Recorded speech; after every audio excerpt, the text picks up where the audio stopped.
I want to show you how to make an iconic cake, the red velvet cake.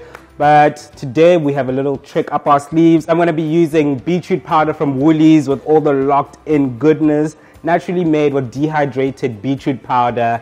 It's going to be epic. Let's get into it.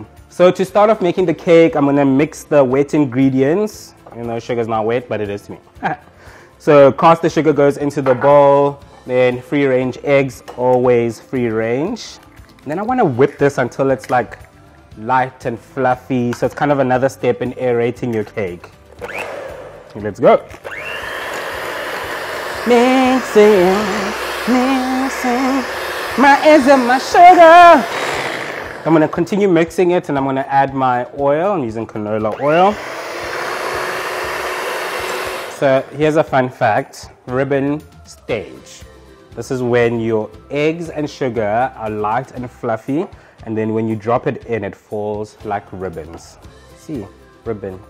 To this, I'm going to add some ACV, apple cider vinegar, vanilla extract. I love me some vanilla extract.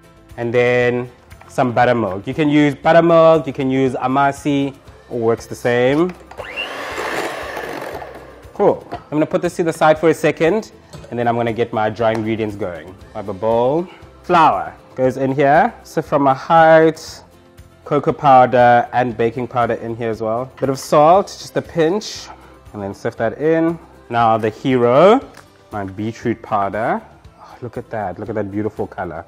So now I'm just going to whisk this together to make sure it's all incorporated. The wet batter goes into the dry ingredients. Beetrooty, yummy brightness. So now cake batter is done. I got my cake tins that I've lined and greased as well. Get a rubber spatula, make sure that you scrape every last bit of batter out of the bowl. Who wants to waste it? You worked so hard to make it. These go into an oven. I've preheated my oven at 180, 30 minutes.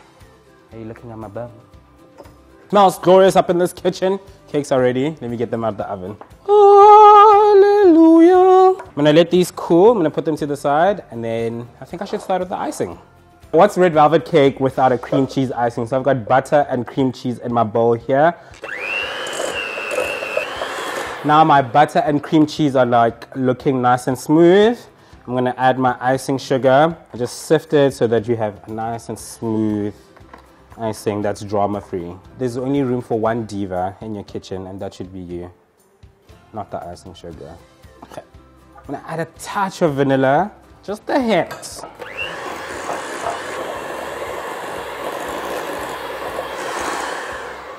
And I mean, look at that gloriousness. Cakes are done, icing is done, time to assemble.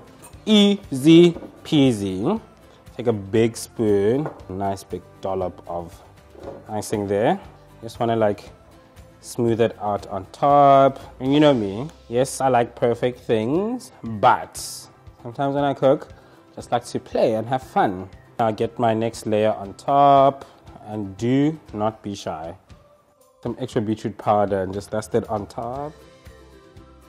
That beetroot's natural sweetness is not like overpowering, but just a hint of depth there that is just amazing. Happy baking! They see me rolling into the cake. So now what is a red velvet cake without cream cheese icing? Like, is it even red velvet? No, it's Roy Cook.